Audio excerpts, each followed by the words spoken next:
अपने दिल में ये मलाल न रखें और यही इस बात पर पॉजिटिव सोचें कि हमारे जाने के बाद भी अगर हमारे जिस्म के हिस्से हमारा कोई आर्गन किसी के काम आ रहा है तो इससे बड़ा सदका जारिया, इससे बड़ा सवाब का काम कोई नहीं हो सकता है।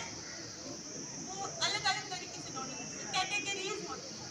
एक इंसान होता है जो ब्रिलियंटली अपने रिश्तेदार चूज करता है कि मुझे इसी इंसान को कोई अपना आकार देना है, या किसी अगर किडनी फेल हो गई तो हमारे मदर है या फादर है, भाई विलिंग होना, खड़े हो जाना कि मैं इसे ये दूंगा ताकि इसकी आगे वाली जिंदगी जो है अच्छी गुजरे। एक इंसान ऐसा होगा उसको नॉन डायरेक्टली डोनेशन कहते हैं कि मैं नहीं जानती एक दूसरा पर्सन को, बट इसे नीड है, इसका जिंदा रहना जरूरी है, वो जिंदा रहना चाहता है।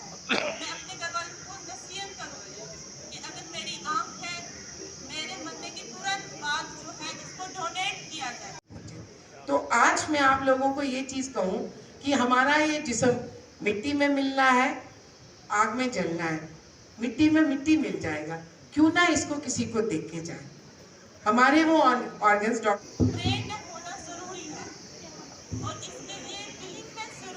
एक वक्त आएगा ये भी कम होगा, कम हो जाएगा और अवेयरनेस आ जाएगी।